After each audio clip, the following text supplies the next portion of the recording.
राधे राधे, जय श्री कृष्णा। मैं सीमा सिंह बड़ों को चरण स्पर्श, छोटों को प्यार और बराबर वालों को तहे दिल से नमस्कार करती हूँ। आज मैं आपको कार्तिक मास के 29वें दिन की व्रत कथा सुनाने जा रही हूँ।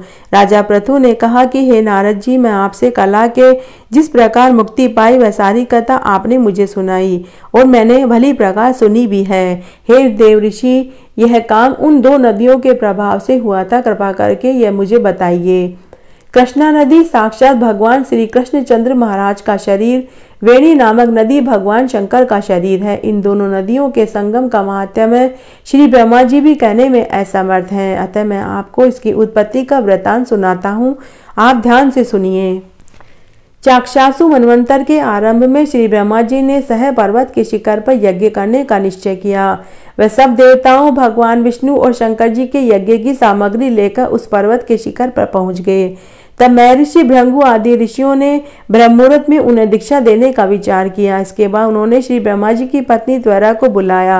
वह बड़ी धीरे धीरे आ रही थी। इस बीच भृंगु जी ने विष्णु से पूछा कि हे प्रभु, आपने त्वरा को शीघ्रता से बुलाया था या नहीं, क्योंकि ब्रह्मुहूर्त निकल रहा है।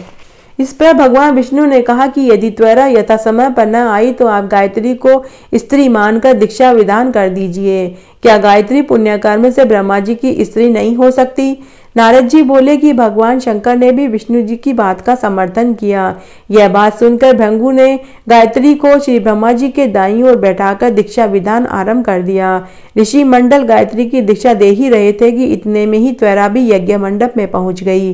श्री ब्रह्मा जी के पास में गायत्री को देखकर उसे ईर्ष्या आई और वह क्रोधित होकर त्वरा ने कहा, जहाँ अपूज्यों की पूजा होती है तथा पूज्यों की अप्रतिष्ठा होती है, वहां पर दुर्भिक्ष, मृत्यु और भय तीनों अश्व में हुआ करते हैं। ये गायत्री श्री ब्रह्मा जी की दाईं ओर और मेरे स्थान पर क्यों बैठी है? ये अदृश्य बहने वाली नदी हो जाएगी और आप लोगों ने अविचार से इसे मेरे स्थान पर बैठाया है, अतः आप भी सबके सब जड़ रूप नदियां हो जाओगे। नारद जी ने राजा पृथु से कहा कि हे राजन, इस तरह त्वरा के शाप को सुनकर गायत्री मारे क्रोध के आग बबूला हो गई और अपने होठ काटने लगी। देवताओं के मना करने पर भी उसने उठकर त्वरा को शाप दे डाला। गायत्री ने कहा कि ब्रह्मा जी जैसे तुम्हारे पति हैं वैसे ही मेरे भी पति हैं, तुमने व्यर्थ ही शाप दिया, अतः अब तुम भी नदी हो जाओ। नारद जी ने कहा कि तब तो देवताओं में भी खलबली मच गई। वह त्वरा को दंडवत प्रदान करके कहने लगे कि हे देवी, तूने जो ब्रह्मा आदि सब देवताओं को शाप दिया है, इससे यदि हम सब जड़ रूप नदियां हो जाएंगे तो फिर निश्चय ही यह तीनों लोक न हो पाएंगे, क्योंकि यह शाप तुमने बिना विचार के दिया है, अतः तुम इसे वापस ले लो। त्वरा ने कहा कि हे देवतागण, आपने यज्ञ के स्थान में गणेश पूजन नहीं किया, इसलिए यह विघ्न तो उपस्थित होना ही था। मेरा यह शाप कभी खाली नहीं जा सकता, इसलिए आप सब अपने अपने अंगों से जड़ीभूत होकर अवश्य में नदियां बनोगे। हम दोनों सोतन होंगी और अपने अपने अंशों से पश्चिम में बहने वाली नदियां बनेंगी। नारद जी ने राजा पृथु से कहा कि त्वरा की यह वचन सुनकर सभी देवता, विष्णु, शंकर अपने अपने अंशों से नदियां बन गए।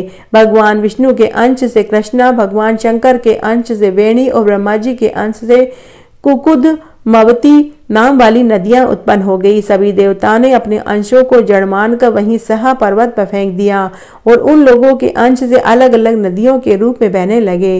देवताओं के अंशों से हजारों की संख्या में पश्चिम वाहिनी नदियां उत्पन्न हो गई। गायत्री और त्वरा दोनों पश्चिम वाहिनी नदियां होकर एक साथ बहने लगी। उन दोनों का नाम सावित्री पड़ा। श्री ब्रह्मा जी ने यज्ञ स्थल पर भगवान विष्णु और शंकर जी की स्थापना की और दोनों देवता महाबल तथा अतिबल के नाम से विख्यात हुए।